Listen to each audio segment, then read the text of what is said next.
Welcome, my friends, to the Marvel of Horror, where we discuss all things past, present, and future as they pertain to the horror genre. I am your host, your friend, fellow horror enthusiast, Bruce Marvel, and today is an old buddy from high school, Jason Williams, the Tiger Man himself. Hey, what's going on? What's going on with you, my man? Not much, just out here So, trying to live. Yeah. Tonight, so we don't know when this is coming out because we always edit it later, but tonight is the Royal Rumble. Yes. So you know I got to bring that up. And it's very fitting I'm doing this episode tonight with you. So real quick, who you got to win? Oh, I think might be a little biased here, but my man CM Punk. I'm hoping CM Punk wins. Was it today, the 27th of January? Yes. So that's the day we're filming. This is after the bombshell news of the Vince McMahon sex trafficking. I don't know what's going to happen now. My WrestleMania card was basically, all right, I think Roman Reigns was going to drop the title to Randy Orton, and Cody was going to fight Randy. Because that's like, they always do this thing like, oh, your story. You're like, that's a story that never got finished. And that might be the true story. Yeah. That might be the true story. Because, that's how you'll get The Rock.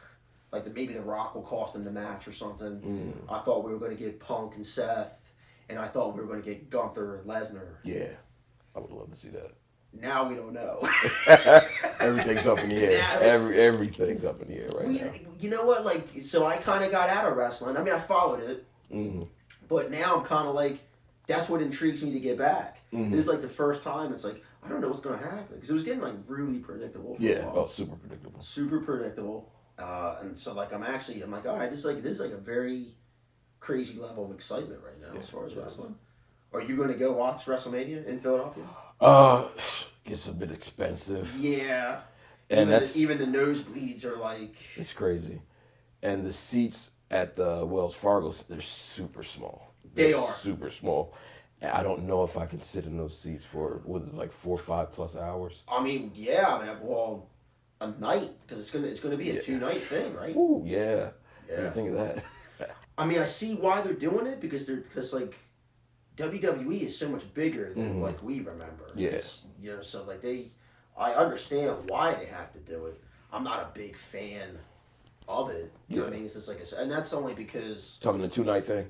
Talking the 2-night thing. If I was younger and had like all this time on my hands, it wouldn't have mattered. Yeah. But now it's like, nah, I'm old now, man. I ain't got time for 2 6-hour nights of wrestling. And I understood when they did it. I think they started it during the pandemic, and I understood why they did it for that situation. But now, it's a lot. It is a lot. It's a lot. It's a lot of people that like you're trying to get on that card and stuff like that. And I think like you said, like the year of COVID was the first 2-night spot we got. I'm not sure how like big into horror you are or not, but like what was your first real experience with the horror genre? Was it a movie? Was it a book? Was it something? Was it an experience that happened? Horror is funny because the popular consensus is amongst me and my other boys, they think I don't like horror. Yeah? They think I don't like horror. I'm a selective horror guy. Okay. I'm not super into slashers, but there's certain ones that I do like. Okay. But for the most part, I'm a paranormal nut. That's what's up. I love the paranormal, the creepy stuff. Like that's the stuff that gets me. Like the stuff that's like, yo, that could really like happen at your house. See, I love that aspect of horror. That's like the stuff. Like I tell people all the time, I'm a child of the '80s, so there's obviously slasher stuff I really enjoy. Yeah, I'm more like you. Like I like the ghost story, creepy stuff. What's like your go-to movie for that kind of horror, that kind of scare? That kind of horror. Let me think. I mean, like Poltergeist is a classic. Yeah. Without sounding cliche, like Poltergeist. Even the Exorcist movies, and they'll scare the shit out of you. Especially as a kid, even as a grown man, still like, But one of the funniest things is when people ask me what's the scariest movie I've ever seen. And I usually, I got to think about, like, what movie, like, literally had a lasting effect on me. I can't wait. And don't laugh. Drum roll. Believe it or not, the first Grudge. Okay. the first Like- Grudge. Like the American Grudge. Yeah. I you know what? I've never watched the Japanese one. It's really good. You would love it. Okay, I might have to check that out. Definitely check it out because if it's not scarier, it's just as. But I don't think that's funny. I think like for the time when it came out, that was legit creepy. And the thing with that movie was it was just the entity, and it was the sound because at the time when that came out, whatever ex-girlfriend I had at the time, she shall remain nameless. Will not be named. She who thou shalt not be named. But it was funny. She may or may not have worked at the hospital. Oh, okay. And we lived together. So sometimes she would call me from work, and I'm just home chilling. And I'd see, caller ID back then. We didn't really have cell phones like that, but we had the house phone. You had a landline, caller ID comes up. The big white box. And I'm looking up, and I was like, oh, it's the hospital. Oh, so-and-so. So I answer. She would make the sound on the phone. Yeah, that's not cool. Creep me, and it would just, something psychological about, I know it's her. I know she's just making this. I know it's just a movie, but still, I'm at home turn on every light. I remember when we went to see it, for at least 3 weeks after I watched it, I was going into rooms, putting my hand in and turning the light on before I even walked in. I'm I'd go into the bathroom, putting my hand in, turn on the light for I wouldn't do anything in the dark. And I when I think about it, I was like, wow, that movie really sat with me for weeks, and it's still, even if I watch it today, it's still creepy to me. I remember, when it came out, especially for its time, I was like, nah, this movie's creepy. It's really scary. The second one's terrible, though. Wow, yeah. I saw that in theaters, and it got so ridiculous I couldn't even be scared anymore. One of my favorites, Cloverfield. Oh, I love Cloverfield. I love that first one. I loved Cloverfield. That first one, the way they promoted it coming out was so good. And that's a good segue into this, because a lot of people thought it was a Godzilla movie. I remember hearing rumors it's Godzilla. So I got some Godzilla stuff out here. I love it. But the Godzilla movie we're going to focus on is Godzilla Minus One. First off, how many times did you see it? I saw it.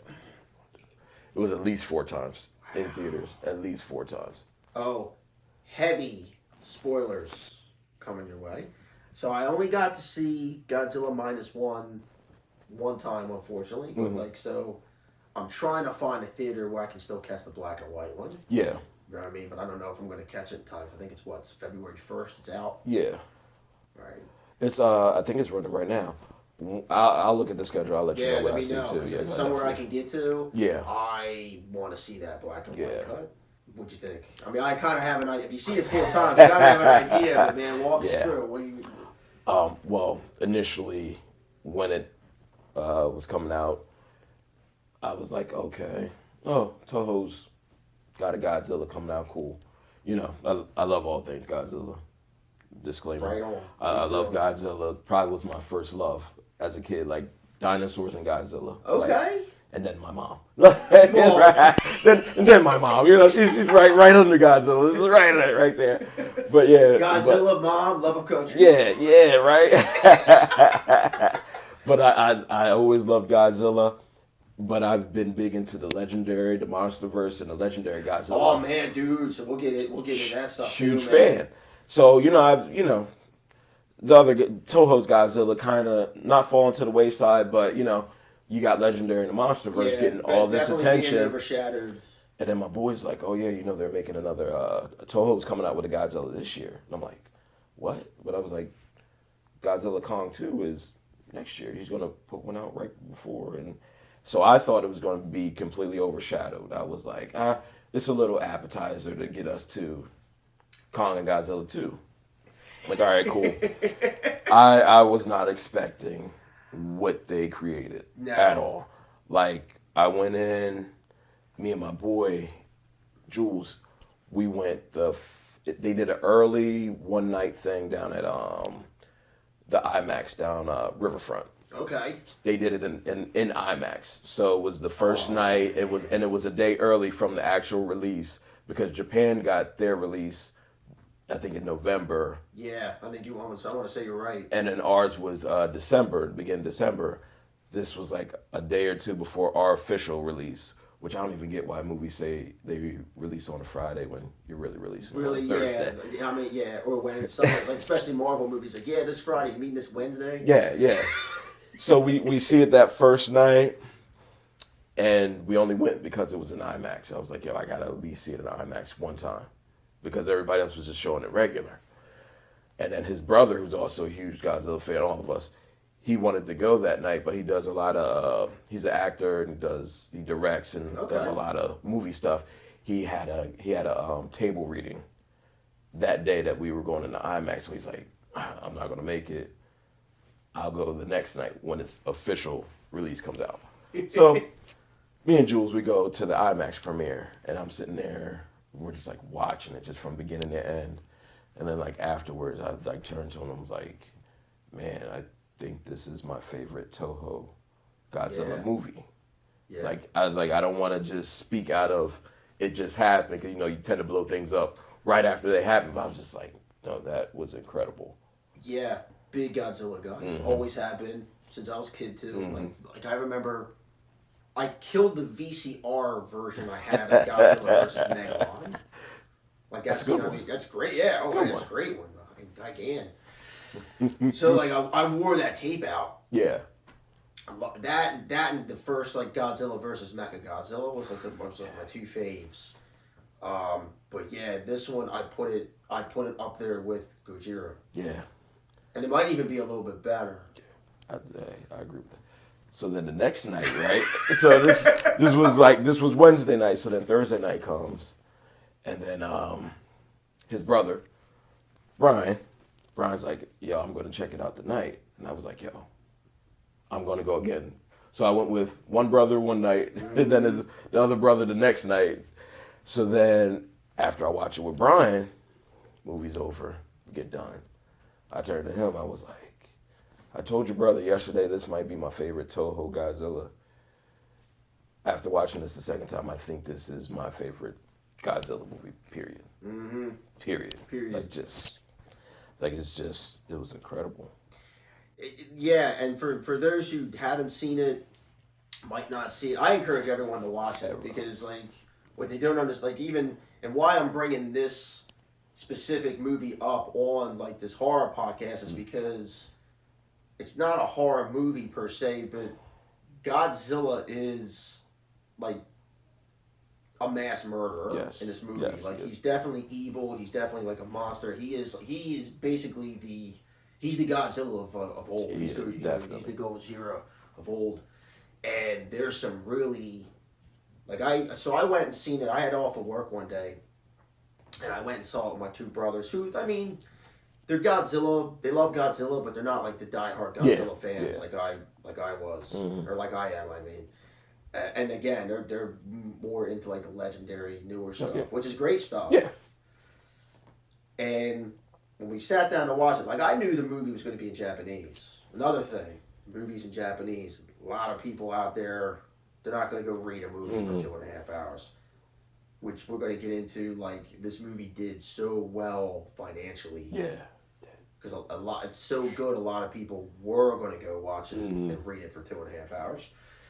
But we sat down, and you could tell like their vibe, because we saw it at Christiana Mall. Okay. Yeah. And you could tell their vibe when they realized it was subtitled. Yeah, it was like. And I'm not a subtitle guy either. Like I hate. Yeah.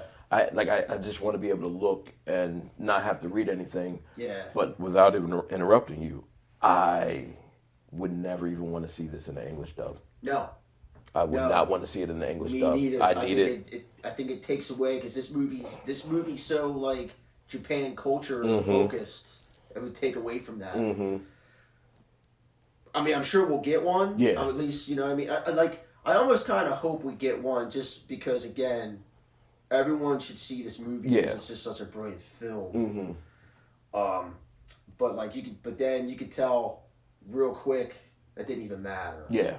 Like with my two brothers, they're like, oh, we don't even care, because like they said, the movie focuses on like, you know, Japan, This is after World War II, which a lot of people don't really go into. What is That's another thing I love about this movie. It's like, okay, we're really going to touch on what was the mind of Japan after the war. Yeah. And how this movie is really like a celebration of life. Yeah. And I mean, Godzilla's just, there was parts where I was watching without giving too much away. It had that Jaws vibe. Yeah. Did you get that? Like, I was just talking with somebody the other day, and they were talking about it was Godzilla Jaws version. Yeah. Yeah. And for anyone who kind of is like, well, what's that mean? It's like that vibe you get when you know Jaws is coming, but you don't see him. Or you see him real spirit, like it had that style, and it was shot. That was man, it was just so, it was so good. Kind of give you like a breakdown of the movie again. We kind of discussed it was like this is after World War II. Or Japan's basically, it starts off Japan's getting ready to surrender, following the kamikaze pilot who's kind of like, nah, I'm kind of copping out of being a kamikaze pilot, which in Japan culture it's like, all right, you're a coward. Yeah. And it's dishonorable. What I mean? Yeah, it's very dishonorable, which is very big over there at that time. Being a coward, and it follows his character. Just, he lost everything after the war. He had a chance to take out Godzilla before the atom bomb test mutated him, which we kind of get into, and he failed to do that because, like, you know. And then, when Godzilla shows up, so when you first see Godzilla like mutated, what was like the Godzilla we've come to know? Yeah. What did you? I was just like, well, the initial one on the island in the beginning, I was a little confused, but I'm like, wow, he's small to be Godzilla, and he had very dinosaur-like characteristics. Like he looked like Godzilla, but he also looked like he's a dinosaur at the same time. Yeah. So I was a little confused in the beginning. I was like, where are they going with this? Is this just a different kind of Godzilla? But then when you see the one point where they show the bomb and you see the mushroom cloud, and then you don't get to see him, but you see his eye, you see the transformation at that point, and then the Godzilla we got, he was just terrifying. He wasn't even like it wasn't even like he's cool like the legendary Godzilla. He was terrifying. Yeah, he, like I said, he is just this like unsympathetic, unfeeling like monster, just bent on destroying everything he comes across. Like he's a full on like monster. Yeah. And the movie does a really good job setting up like the characters. Yes. And you already care about these people. You're already like very invested in like what's going on with their life at this point in the film. And here he comes. Now you're not rooting for Godzilla in this movie. Like this was the first Godzilla movie that I've ever watched that I gave a damn about the humans. Yeah. And I've never cared about the humans. Yeah. Like they were there because they have to be, but I wanted to see as much destruction. I wanted to see Godzilla destroy everything, and I want to do what he does. This was the first one where I'm looking and I'm like, yeah, I like these people. Yeah, that's the thing. It's like this is the first movie where that I can remember. Like I'm sure that was like the feel of the movie, like the people back in the 50s when you first saw it. Because it's like Godzilla's kind of much the same.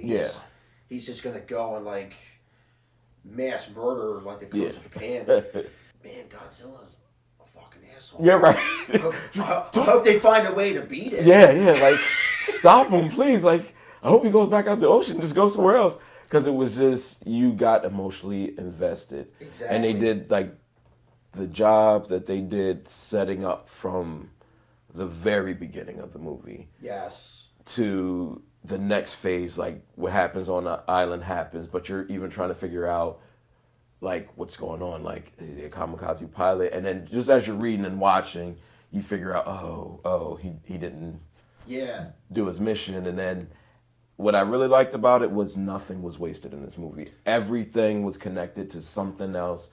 And when I watched it the second time, it was all the things that I missed the first time. I was like, I caught that. And I was like, that's the guy that came back to, okay. Yeah.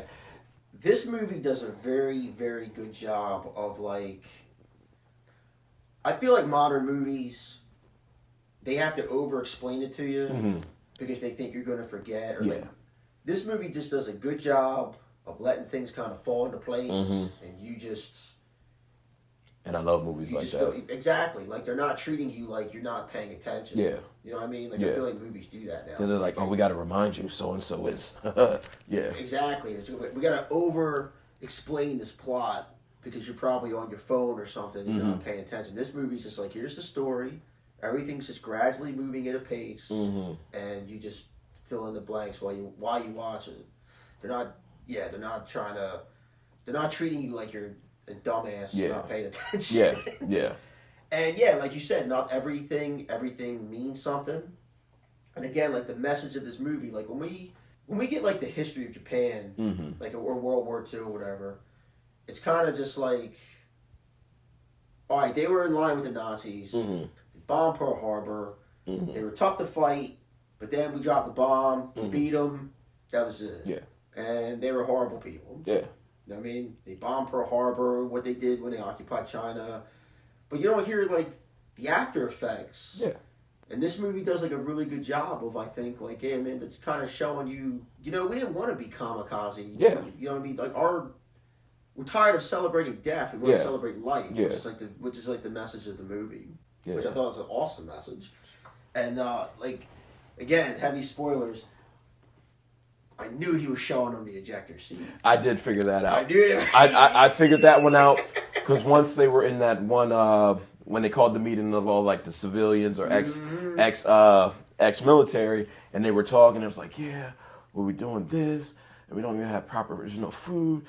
The jets don't even have ejector seats and all that, and I did figure that one out. Yeah. But even the mechanic character, every character became my favorite character at some point in the movie. Absolutely. Like everybody took a turn being my favorite character because he was the guy on the island and he was the sole survivor aside from the pilot, and then he's coming, and even down to you see he gets the limp after the encounter with Godzilla, and then the rest of the movie he's got this limp going, and then selling it. Yeah, he sold it. He sold it. He's still selling that leg Godzilla worked on. He didn't break kayfabe at all.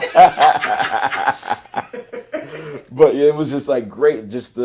It was so fluid, and the continuity and everything. Like literally everybody. I like the doctor with the hair, the one scientist. Yeah. I knew I was going to like him just off his hair when I first see him, and he ended up being real cool. And just there were so many emotional parts in there. Very emotional movie. There's a couple spots in that movie where you're just like, you're in your seat, just like, yeah. Like it just took you for that ride. Like a lot of movies can't do anymore. It's a lost art. It's a lost art. And I really like the fact that, just speaking about the war and things that are very relatable to things today, and not even like getting political about anything, but it's just like when you're taught about World War II, World War One, you just hear about a country. They're the bad guys. But you don't think about that country has citizens that have nothing to do with war, the military, the government. They're just people that live there. Just like our country. Like, you could think whatever you think about the United States, but I said there's people here that they're just innocent people that live here. So I like that it gave you that look of post-war, and just how it was shot was just... Yeah.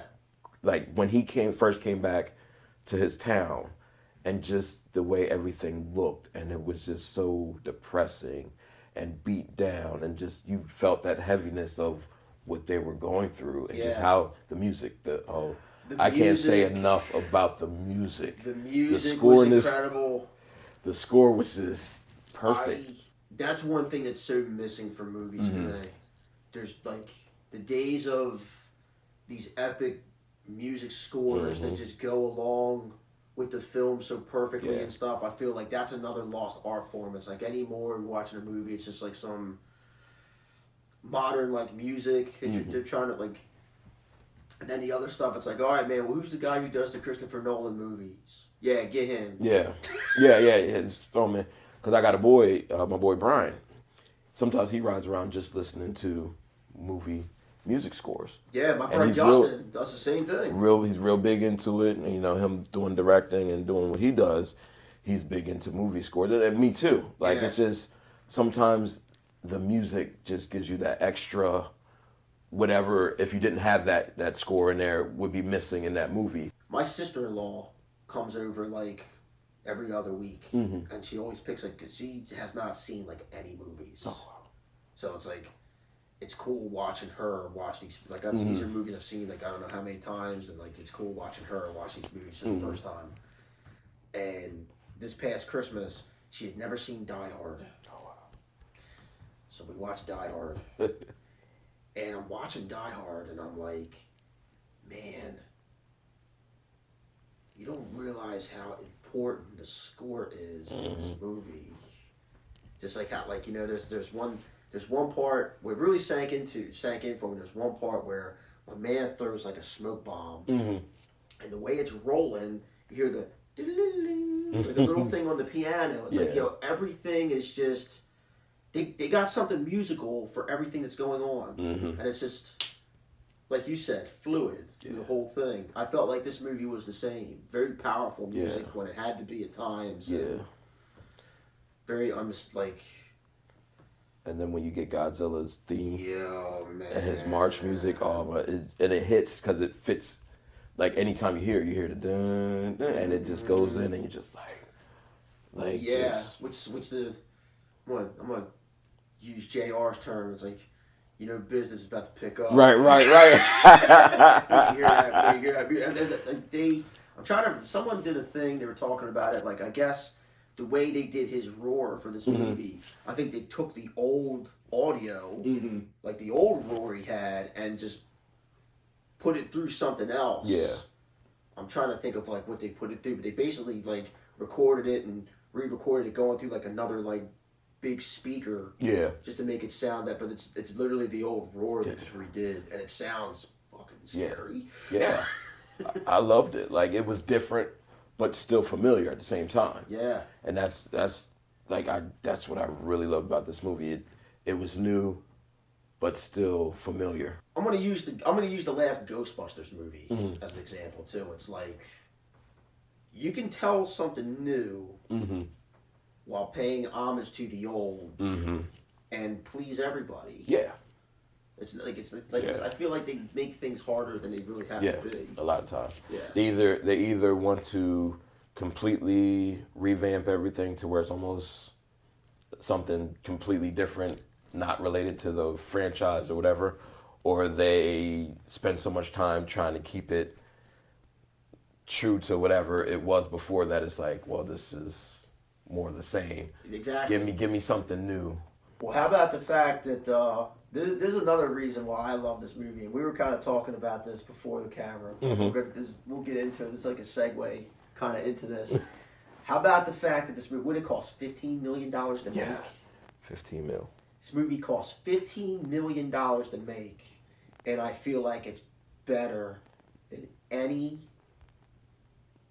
He's not comic related, but he's pop culture.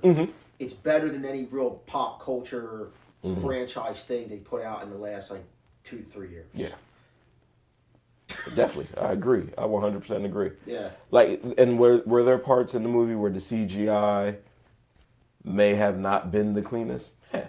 But it was, even in that, it kind of gave it character to me, because I'm like, we've come from a man in a rubber suit. Yes. And it was almost like purposely that gives me kind of that feeling too, because I'm like, we know it's not the cleanest or the best, but it doesn't even matter right here. Exactly. And I think a lot of movies now, especially with the comic movies and other genres, that they get so engulfed in a movie looking great and being aesthetically pleasing to the eye that, it looked great, but the substance in the actual movie wasn't there. And I was like, I wish you had an actual good story to go with these great visuals.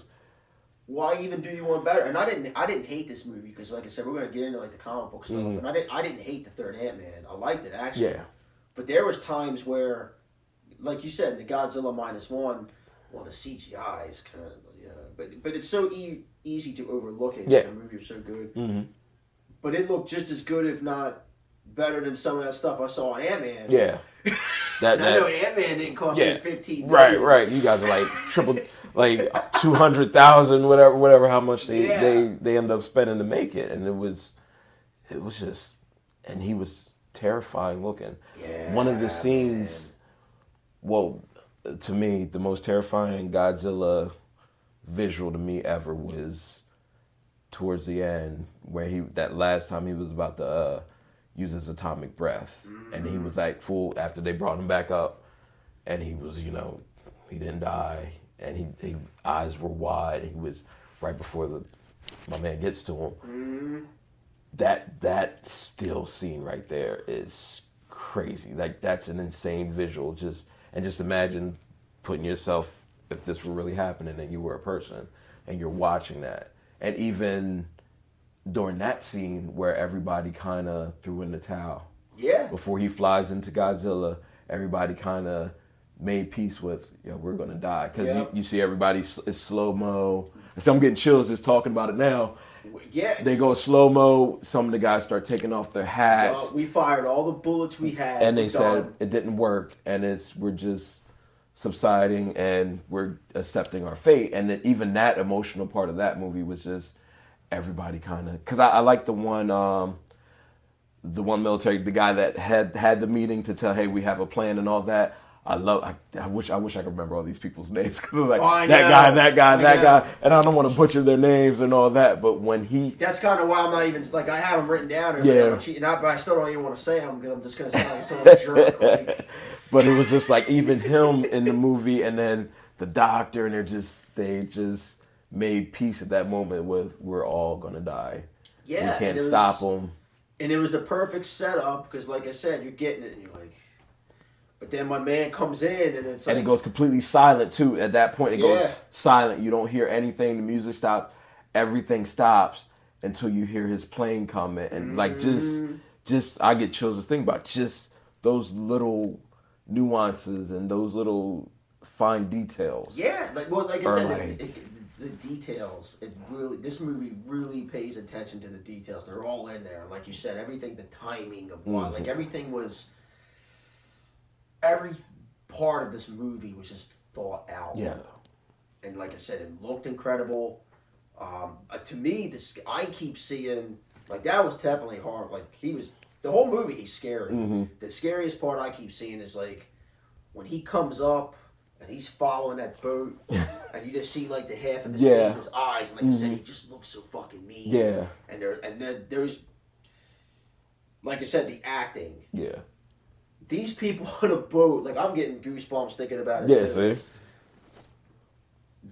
They're acting like there is some giant monster chasing them. They look and make you feel scared to death. Mm-hmm. Like, God, like, and that's the thing too. That's what's so great about this movie, because you forget what it was like to be scared of Godzilla. Yeah. Because maybe it never worked. Yeah, and that's what I think my thing was, that he was always cool.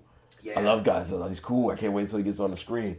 And I think his screen time was perfect. Like, I'm in some MonsterVerse and Godzilla and sci-fi groups, and a lot of people complain about how long he's in the movie. And I tell people all the time, I was like, I don't think you guys realize how much he wasn't in a lot of the movies that we watched as kids. I think maybe the nostalgia kind of blurs your memory of how it was, but I was like, Godzilla was never on the screen a lot. No, and like I said, it was smart. Yeah. It was very smart. Like, it's funny, because I go back to, like, when Legendary is putting out their first Godzilla movie, which I thought was great. And you know what was crazy? That's the first time we ran into each other after high school. Yeah. You think you guys were either coming out and I was going in, or I was coming out and you guys were going in? I think it was one of those two. I think you were coming out and I was going in, because I want to say we saw, like, the late thing, and I had my whole family with me, and we didn't know what to expect. But a lot of people complained, well, it's so many, it takes so long to see, like, Godzilla, blah blah, and then because you only see him that initial time, and then you don't see him until, and I'm sitting there, I'm like, man, that's what made it work, Because I remember being in that. I don't know about you, but when he first showed up, Yeah. people were clapping. Oh yeah, they did. Yep, my theater too. Yeah, and I'll never forget being in that theater. For one, that was the last time I saw a movie. That was the last movie I ever saw with my dad. Okay. So that Cool. for some reason like that Godzilla is almost my favorite just because of that reason. Right. But I'll never forget we're in the theater and it's quiet, like people are real into the movie, and you know the Mutos like kind of beat Godzilla, and you're just like, man, and then you see the blue. Yeah. And it do. Yeah, people, I love that sound too. I love that generating sound. Oh man, people were losing their shit when that happened. I was one of them. I was like, yeah! I was clapping, like it was cool, man. It was like if you were watching a movie at Comic-Con. Yeah. It was awesome. though. Yeah. It was an experience. It was definitely, dude, it was cool. I miss experiences like that. Yeah. Because when I like before this one, if I had to give you a favorite Godzilla movie, I'd probably say Godzilla 2014. Yeah. That people complained about how he was. I loved it. It was great. I loved how they introduced, like, what was that, the airport scene? Yeah. And then the one Muto's coming, and then you have the explosion, and it's all going, and then his foot comes down. I've watched that a couple weeks ago. I watch it to this day, still get chills when I watch it. I'm like, yo, this scene is so dope. And then you get where he finally just looks, and you get that look, and then you finally hear the roar. And I feel like it was a great introduction to him, especially for this is our first time doing an American Godzilla since Matthew Broderick. Which by the way, disclaimer, I do not recognize that as a Godzilla movie. Hell no. I don't. I'm sorry, no. I can't do it. Hell I can't do it. That dinosaur movie? Yeah. Yeah, because this was our first crack at it again. I was like, look, that was probably 15, 16 years or so later. Well, I'm pretty sure Toho was like, we ain't ever letting you make a Godzilla Yeah, I movie. think he was real apprehensive to let Legendary get that. I think he was real apprehensive. You saw Godzilla Final War? Yeah. Yeah. Where Toho let us know what they thought about Godzilla. They definitely took care of Zilla, as they call him. Zilla. For those who don't know, Godzilla Final War was what was that, like 2004? I feel like it, yeah, Something around that like time. that. Early 2000s. Couple years after the Matthew Broderick dinosaur movie. Toho put out a movie called Godzilla Final War, and one of the monsters is Zilla. Yeah. Which is the terrible. And Godzilla, it's a squash match. Mm-hmm. Exactly. as it should be. As it should be. Because that thing, a funny story about that. I was so pumped to go see that movie. Me too. Yeah. Me too. So. Who were we, like 11th, 12th grade? That was around that something time. like that. Yeah. Something like that. And Nicole and Corey were going to go with me. Mm-hmm. Two Del Castle friends I still have to this day, very close. And I forget what store I was in, but it was the day of the movie. And I forget what store I was in, and I guess they put out the toys. Yeah. And I saw what he looked like, and I was like, that's not fucking Godzilla. What is that? That's got to be the thing he fights in the movie. Yeah. No. I was like, what's this Jurassic Park looking? Yeah, it was like Godzilla. It was like a Jurassic Park mutation. It's all They the studio shelved it, and I think that's the Raptor Tyrannosaurus Rex from Jurassic World or whatever. It's the same fucking guy. Yes. They said, here you go. This is what you got to get. Yeah, it was just like, I don't know. I don't even. And then the whole ends up being a girl and had eggs, and then there were baby guts. I hate even mentioning.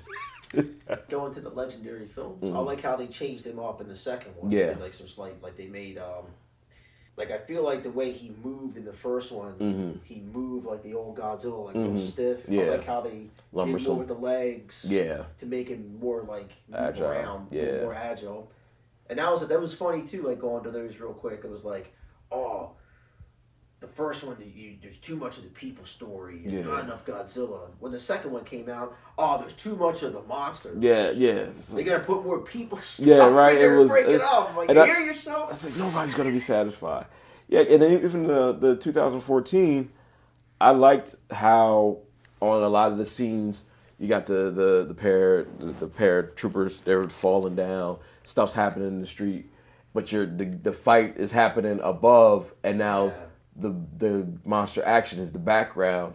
You see it like, oh, Godzilla, the needles are going that way, and you're trying to run it. I appreciated that. Like people were mad. Like I was like, do you want 2 straight hours of just Godzilla wrestling around with these? Like you think you want that until you see it, and then you're just like, wow. Yeah. That's... We all thought we wanted that Undertaker Goldberg match. Yeah, we did what we got it. He said, you get it. Yeah. Like, so that I can't think of his name, but that director who directed the 2014 Godzilla, he's the same guy who directed Gareth Rogue Edwards, One. I think. Yeah, that's it. He's the same one who directed Rogue One. Okay. Yeah, he did. Which is my favorite Star Wars movie. Like, and I'm talking about out of the original trilogy. Mm-hmm. I think that's the best. Yeah. Yeah, I'm a fan of Rogue One. If you go back and watch his stuff, he's really good at the scale. Mm-hmm. Like making, like when you go back and watch Rogue One, when they're fighting on the island and the AT-AT, like everything seems massive, and then in scale, the way he shoots stuff, he brought a lot of that to the Godzilla movie, and it really worked. Yeah, because everything's like you really get he's just showing you how big this monster is to everything, and just doing like a great job of it all the time. I thought that was like really cool stuff. Yeah, I wish he would come back and do like another one. Yeah. That'd be good to see. And my beef with the second one, because I like that one too. Yeah, I like the second one. My beef with the second one is, man, my man Rodan's not in the movie enough. Yeah. I feel like we could have got more out of Rodan. Yeah, right. I feel like we could have got more out of him. I feel it was a little more Mothra than even as a kid, I couldn't stand Mothra. I was never a Mothra fan. I always hated Mothra. I was one of the guys that eat the little twins. That would be with Mothra. Just eat them. Just eat them. Burn up Mothra's wings. Come on, you're a giant prehistoric dinosaur, man. It's a giant moth. Yeah, us. Come on, man. It was but yeah, it's a lot to it. It's a lot to it. What is like your favorite era of Godzilla? That's a good one. Because I'm always biased to, was it the Heisei? I always forget how to pronounce the different eras. But then you got the Tawa. See, I don't want to butcher any pronunciations. I'm not even sure if I have a favorite era. Because I have different eras that I like because when I was a kid, that's what I was watching. Versus as I got older, I feel like this one looks better. And I pulled different, like I was huge on the Legendary. I kind of take from all of them, whether it's nostalgia, whether it's a design situation, whether it's a story. And like, I don't even know where Minus One fits. If it fits into an era, I don't know what they consider it now. That's that's going to be interesting.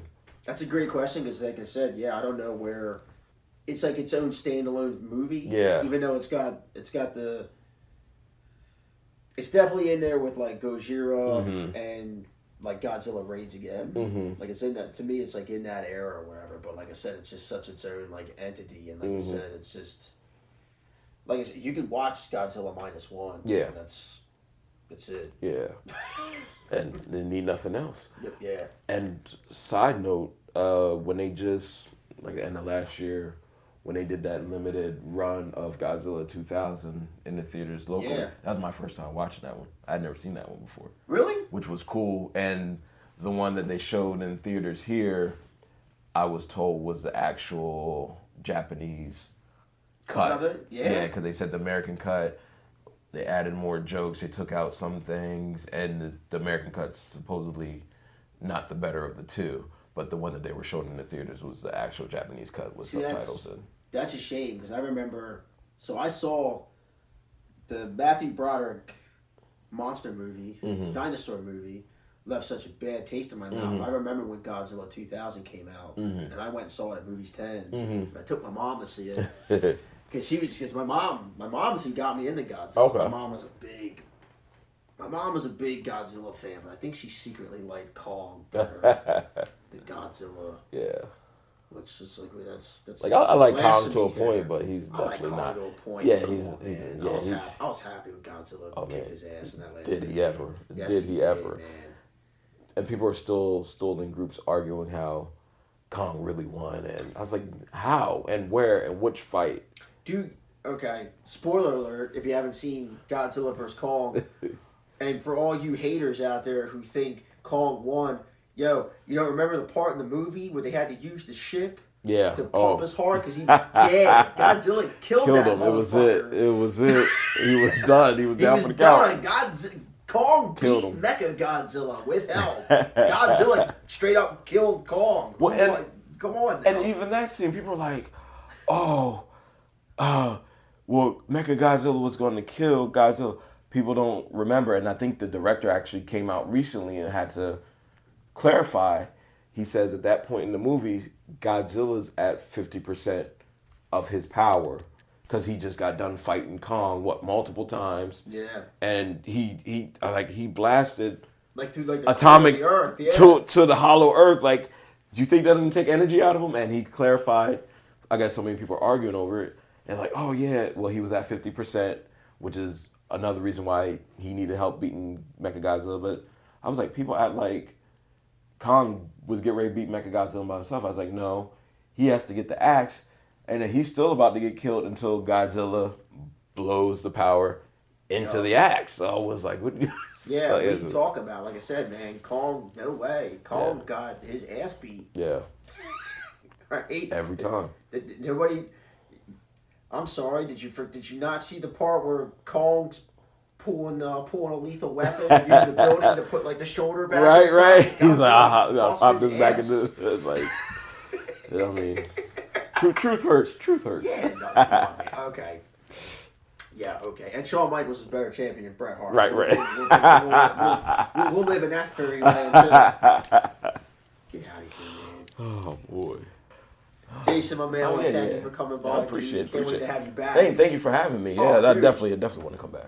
Definitely want to get you back. Yeah, this is cool. And like I said, if you like this, follow us at the Marvel of Horror podcast on YouTube. Like, subscribe, leave your comments.